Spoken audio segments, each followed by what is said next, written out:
Okay, welcome back. Now, as you saw in the last video, I brought the left-hand downpipe across to the right, extended it down 4.5 inches and curved it in style down along the side of the bike, just like the other two. Now, that's no good whatsoever as it is. It looks nice from there forward, but I've got to make a collector so that 3 become 1. And it's no good unless I can do that in style and with good integrity and strength at the same time. I don't want it cracking down the line. So thank you for all your wonderful suggestions and your welding tips and your guidance. I deeply appreciate that. I take it on board and I will instill as much of it in my job as I possibly can because I want a sterling result. So thank you for all your help, leg ups and assistances along the way. But ultimately it's down to me because I'm here now with the tools trying to make it happen. So wish me luck. Let's today see if we can make a collector.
Right, okay, an hour of time spent so far staring at this to try and come up with a plan, but it's not wasted time because I've now got what I think is the right way to go. Initially I was thinking to take this curved piece of pipe, weld it on wherever forward it needs to be on this extra pipe, and then bring that in at a slice angle into the collector. It would kind of work, it would work, but visually I think it would be a bit of a mess up, it would be ill-considered and it would look like an afterthought. And I don't want that. I want it to look factory if possible because that looks so good. I want to bring this home with the same visual merit. So I'm going to abandon that idea of trying to join this third pipe into the 2-into-1. What I think I've got to do is go right back, cut off the 2-into-1, slice it off altogether and have 3 pipes with nowhere to go and make a 3-into-1 from scratch. And it seems reasonably easy to do. I've got loads of bits of spare pipe. I can cobble that together. I can make a tapered pipe to go over all 3 because joining the 1 into the 2, that's the wrong thinking. It's afterward thinking, it's remedial thinking, actually going back to scratch and starting with a new design. Well, copying the factory's design, but instead of over 2, over all 3, I think that's a better, cleaner, fresher, a more original way to do it. So it means cutting that collector off, which I hadn't reckoned on doing. But hey ho, nothing ventured. Let's get the grinder.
Aha, right.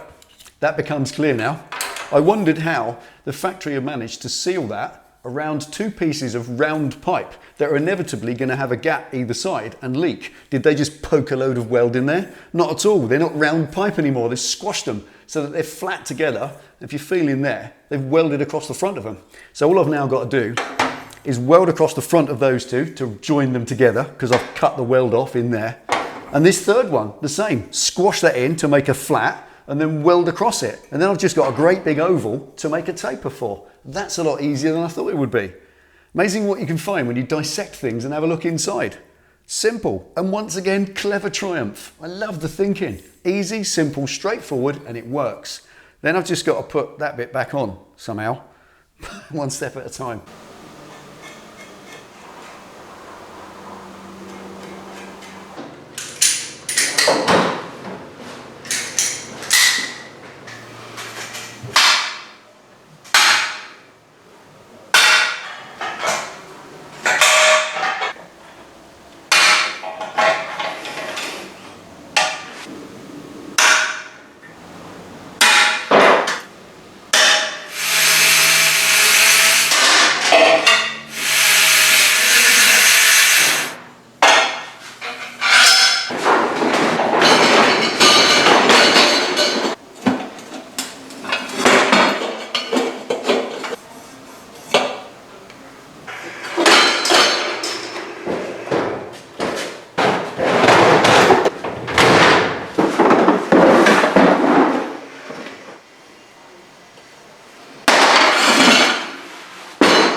Right, okay, that was about stress relief, that bit. Not mine, the weld.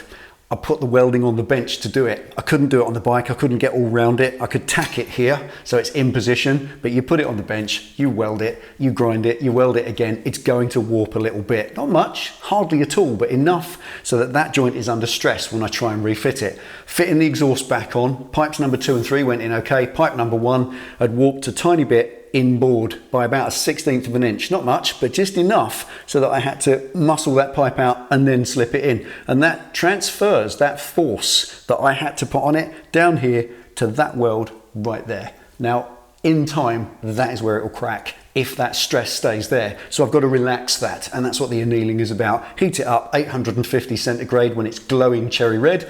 The metal softens, the weld softens, and then everything relaxes. And as it cools down very gently overnight, and that's a long time from now, it's still very hot, that will hopefully set in that position. And then when I come to take this header out, it will come out perfectly and won't ping back into its original position. If it does, then I'm going to have to fit it and slit that weld slightly and weld it again, because I can't have that under stress. At 500 miles down the road, that's where it will crack and fail and leak, and I've wasted all my time. So today I can't do anything more with that. I've got to let it cool right down. So in the last hour of today, I've done 7 hours so far, very long day. The next video, I've only got 4 hours in the garage here because I've got a split shift and I haven't got a chance to spend the whole day here, but today I have. So 1 more hour I've got left. I'm going to spend cutting up a couple of pieces of tapered steel that I need to make that choke into the link pipe. And then they're at least prepared, which puts me a little bit ahead for the next one. So there we are. While that cools down, let's get cutting up some material.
Okay, there we are. Now 8 hours in all, and I've prepared these 2 pieces for the next time.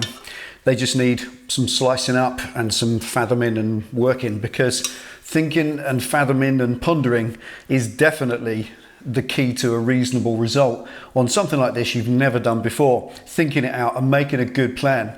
Well, so far in 8 hours today, I've come up with, or I've got to the end of what I came up with.